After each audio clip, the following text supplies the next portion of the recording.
Honduras, the 2025 general elections are underway amid allegations of sabotage and foreign interference by the United States. Venezuelan Executive Vice President Delcy Rodriguez condemns blockade of the country's airspace by the U.S. and announces the activation of a repatriation plan for Venezuelan citizens in the United States. And the Israeli army violated the ceasefire in Gaza and escalated its military operations in the West Bank.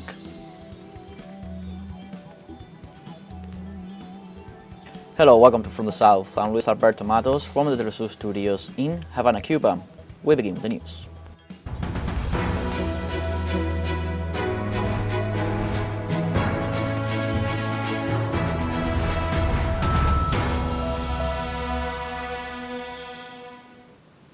This Sunday, the Honduran people go to the polls amid allegations of sabotage and foreign interference by the United States. More than 6 million Hondurans are called upon to exercise their right to vote to elect the next president, 128 members of the National Congress, 20 representatives to the Central American Parliament, and other political authorities. In the last few hours, the National Electoral Council has warned that there are plans to manipulate the will of the people through the system for transmitting preliminary results. In this regard, they urge citizens to actively participate in monitoring the vote count and to demand the use of biometric readers as required by the country's law.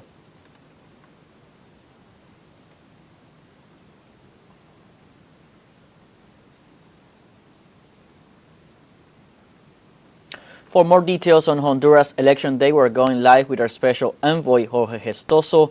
Gestoso, welcome to From the South. What can you tell us in these 4.5 hours of voting?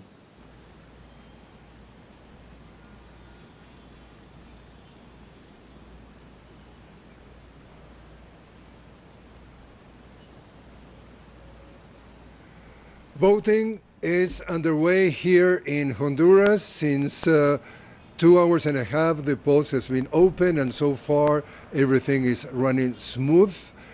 The forecast is that by 5 p.m. polls are going to close. At the latest at 6, if someone is already on the line, so they're going to have the chance to vote. 2 hours later, the exit polls are allowed to be published, not before. If not, they're going to be sanctioned. 3 hours later, the public is going to receive the preliminary results through a system called TREP that has been very much in discussion about their transparency, their clarity, and most of the experts are announcing that they believe that more of the 3 candidates, at least 2 and eventually 3, are going to claim in victory as soon as the first results, preliminary results, appear. So after that preliminary results around 8 or 9 p.m. this evening are going to start, if you want, that uncertainty, are going to be probably questioning about the clarity of especially the transmission of the votes from the Electoral Council, and probably, according to experts that we were talking, probably before midnight they're going to have the total of the votes counted. Here is direct democracy, so there's no runoff, there's no second round, and most of the experts are going to announce already that the results are going to be questions, are going to be most definitely impugnations about what are the results. So far, the importance of this historic day here in Honduras is that 2 model of countries are in dispute. Here we're talking about the candidate of the official party. We're talking about Libre. The candidate is Ritzy Moncada. She is a progressive candidate. She is promising most definitely much more investment in terms of social quality of the Honduras, and the rivals are 2 of right and extreme right.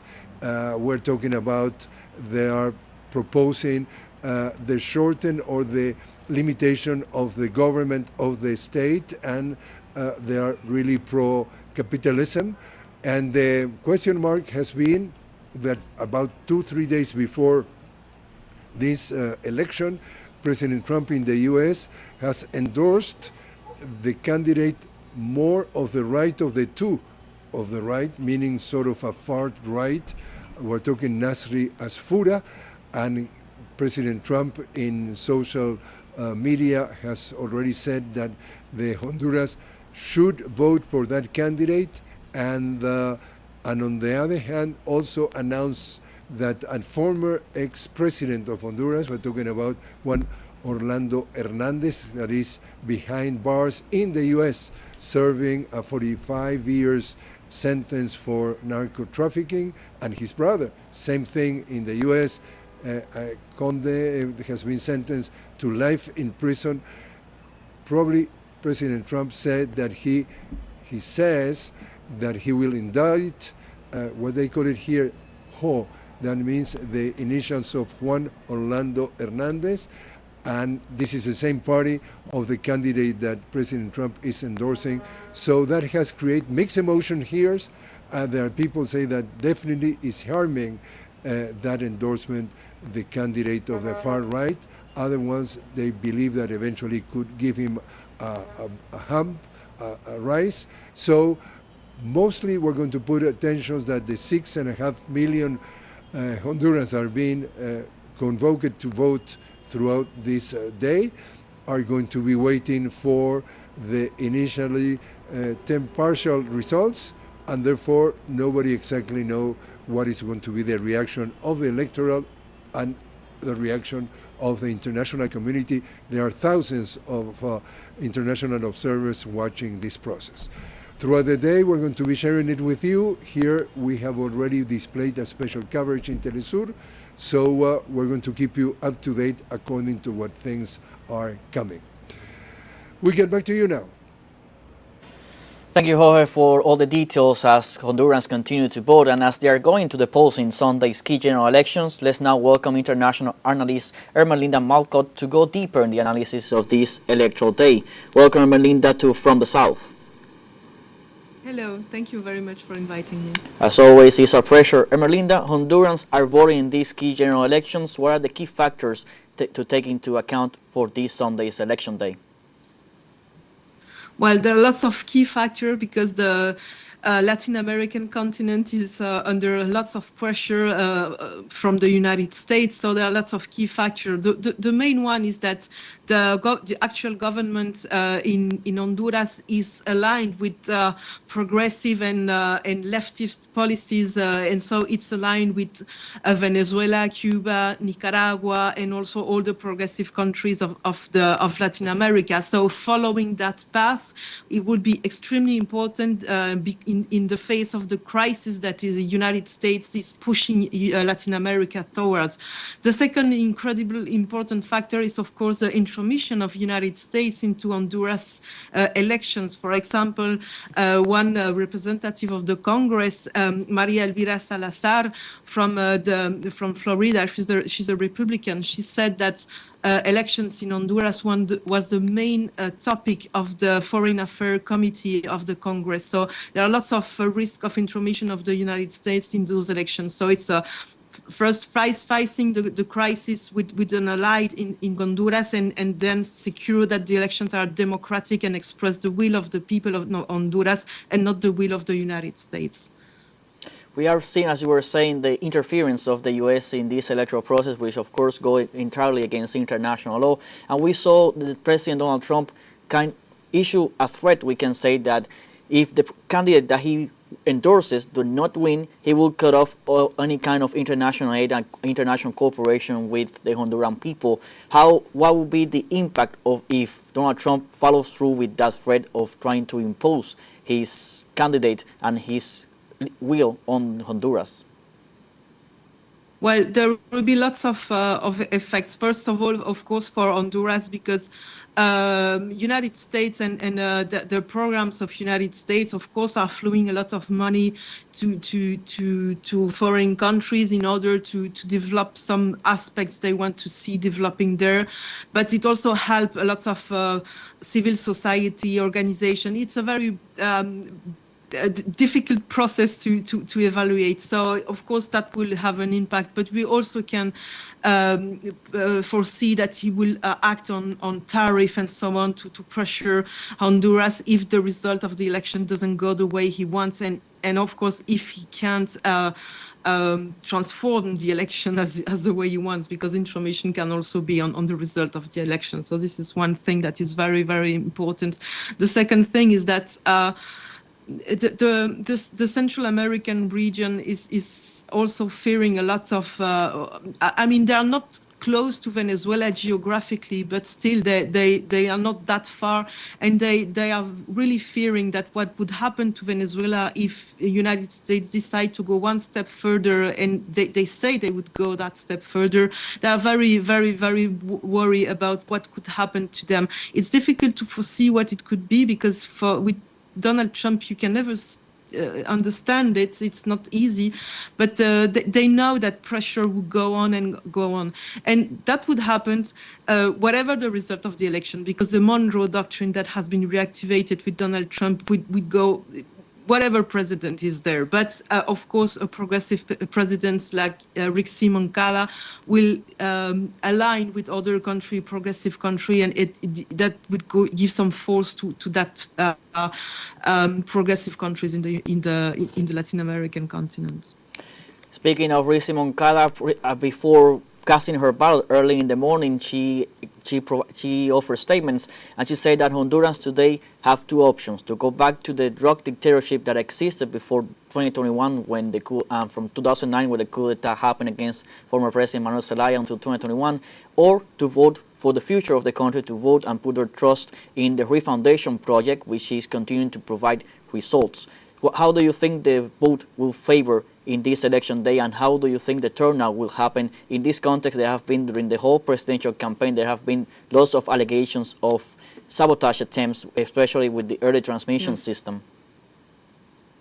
Yes, the transmission system has shown some failure in the tests that they have been doing in the past, and those failures are not technical failure, but they were probably showing some kind of interference from the right-wing party and with the help of the United States. So this is something that is really preoccupying.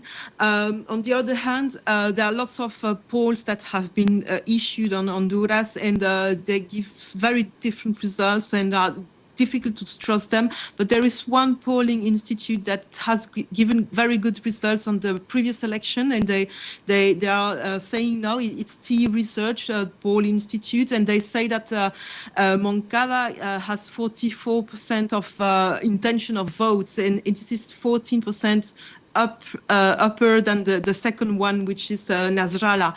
So if that polling institute is quite trustful, and they say that she would win the election, but we cannot know what would happen, because there were some audios that has been the general attorney of Honduras has said that he has the opportunity to hear some audio with the right-wing members of the National Electoral Council that were speaking about interfering in the electoral process. So this is a high risk in Honduras, given the intromission of the United States and the fact that they say that it's a very important issue for them, and second, because right-wing doesn't play the democratic game there. So yes, and of course the third thing is that President Donald Trump of the United States has just pardoned one of the biggest narco trafficker of Honduras, which is the ex-president Jose Orlando Hernandez, which is from the National Party, which he endorsed for those elections, not the candidate, but the party. So it's a very, very complicated game. Thank you very much, Merlinda, for your time here from the South. Unfortunately, we don't have time for more, but we'll stay tuned in our coming news brief to continue debating on the issue. Thank you very much for the invitation. Oh, it's always a pleasure. Let's now continue with other news happening in the region. We are going to Venezuela, where the Bolivarian National Armed Forces strengthen the defense of its coast, where maneuvers are being conducted to guarantee the country's sovereignty. The objective is to carry out the coastal defense exercise within the framework of Operation Independence 200. In the state of Anzoátegui, the Integral Defense Operational Zone deployed air defense systems to protect the territory. Meanwhile, on the coast of Puerto Cabello, Carabobo State, the positions of the field artillery were reviewed, while in Miranda, state territorial defense plans were adjusted. The organized people's power and local authorities are actively participating in the work, reaffirming that the protection of the nation is a shared responsibility.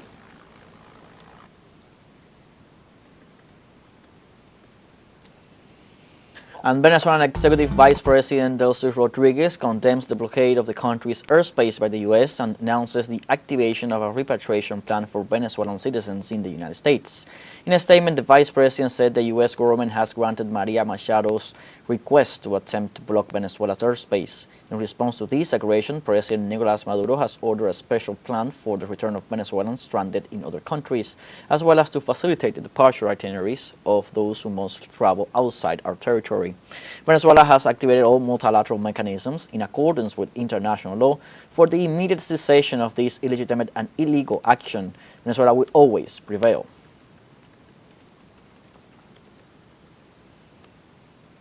And the Bolivarian Alliance for the Peoples of Our America expressed through a communique in their website and profile on social media X their condemnation of U.S. President Donald Trump's threats against Venezuela's airspace sovereignty. The statement says this announcement, which is deeply hostile, disproportionate, and incompatible with international law, constitutes an act of political aggression that reaffirms Washington's imperial behavior against the free peoples of Latin America. ALBA also denounces that this threat is part of a geopolitical plan aimed at eroding the self-determination of Latin American and Caribbean states through military, economic, and diplomatic pressure.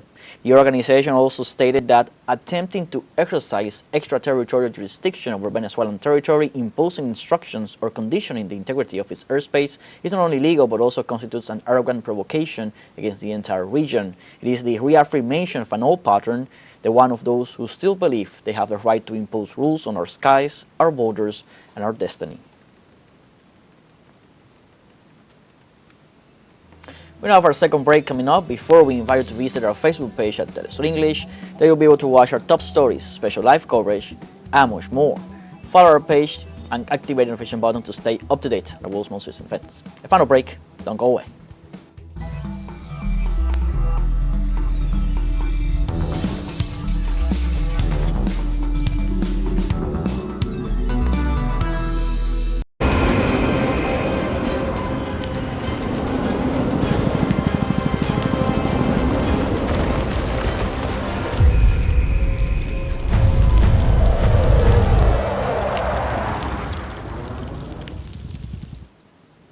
Welcome back.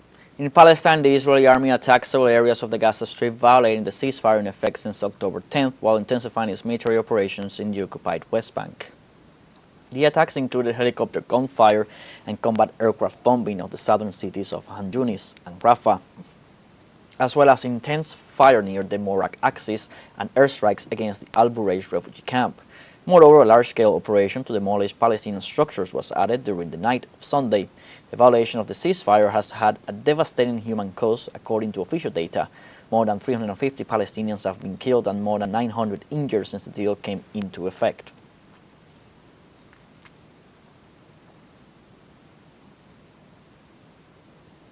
In France, thousands of people gathered in Paris in solidarity with the Palestinian people in the Gaza Strip more than a month after the ceasefire was declared. Under heavy police presence, the demonstration in Paris denounced the genocide in Gaza, demanding Palestinian self-determination and recognition as an independent state. In this context, participants urged the French government to stop supplying weapons to Israel and to go beyond formal condemnations. Demonstrators also called for real peace and the implementation of international criminal court orders, emphasizing the importance of unity among French solidarity groups to enhance their influence.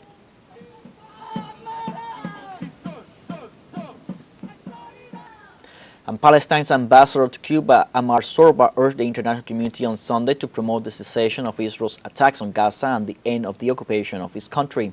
The inalienable right of the Palestinian people to choose their own path must be respected, Sorba asserted during a meeting with members of the International Democratic Federation of Women. The ambassador also denounced the Israeli forces have killed more than 70,000 Palestinians in the last 2 years, most of them women and children. Furthermore, she reported that during He reported that during the same period, more than 160,000 have been injured, thousands have been arrested, and millions are living in famine. As of today, more than 90% of the Gaza Strip is destroyed, as are several camps in the West Bank.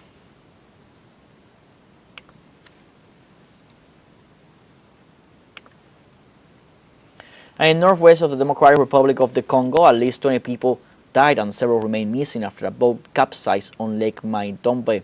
According to resident testimonies, the boat, which was traveling from the town of Kiri to Kinshasa, capsized between the villages of Bobeni and Lobeke on Thursday night.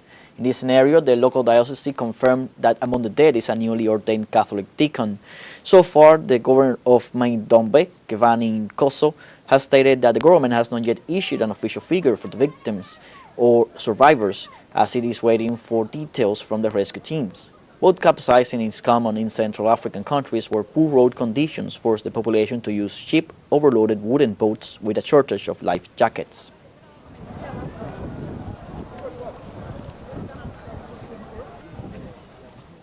And in the Philippines, thousands of protesters, including members of the Catholic Church clergy, took to the streets of Manila to demand the prosecution and resignation of officials implicated in corruption cases related to flood control. The main protest took place at the People Tower monument on the EDSA highway with the support of Catholic churches that coordinated anti-corruption actions at the district level. Meanwhile, other groups demanded the resignation and prosecution of officials involved in corruption associated with flood control projects that were never completed or proved effective. In this context, more than 17,000 wild police officers were deployed in the Manila metropolitan area due to the demonstrations.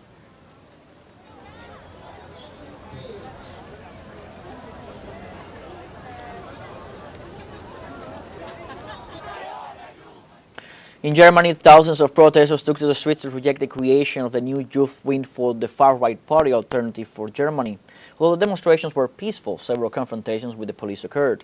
In this scenario, nearly 5,000 agents were deployed who confronted the protesters with water cannons. It is estimated that the number of attendees exceeded 25,000 people who denounced the new youth section of the radical right-wing party in the country. Let's recall that Alternative for Germany was forced to dissolve its previous youth wing after the German authorities declared it an extremist organization.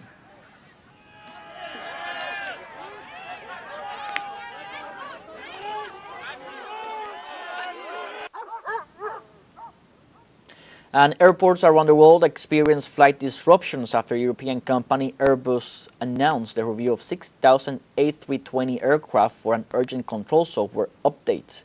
The announcement was made after an incident in the United States where a JetBlue A320 aircraft suffered a malfunction during a flight between Cancun and Newark. The pilots had to make an emergency landing in Tampa, injuring some passengers. According to Airbus, the 6,000 aircraft will receive an urgent update to their control software due to their exposure to possible risks from solar radiation.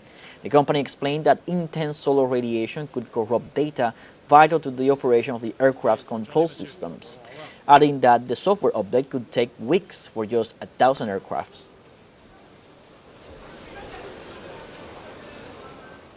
We have come to the end of this news brief. You can find these and many other stories on our website at telesurenglish.net. So join us on social media, Facebook, X, Instagram, Telegram, and TikTok. For Telesur English, I'm Luis Alberto Matos. Thanks for watching.